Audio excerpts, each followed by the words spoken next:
ગોહિલવાડમાં પહેલામાં પહેલું ભવ્ય મંદિર બન્યું હોય તો પછે ગામમાં, અને દરેક ભાવનગરના આજુબાજુના બધા જેટલા રહેવાના છે ગોહિલ દરવારો એ બધાએ સંપીને મળીને એક ભવ્ય આયોજન કર્યું. દ્વારકા જેવું મંદિર બનાવ્યું છે.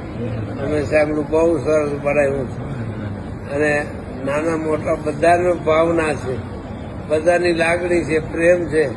આખો ભાવનગર જિલ્લો આ મોટું ભવ્ય આયોજન છે, બધું સરસ થઈ ગયા છે. માતાજીને એવી પ્રાર્થના કરી કે આપના આવા ભવ્ય પ્રસંગમાં નિર્વિઘ્ને તમારું કાર્ય પૂર્ણ થાય.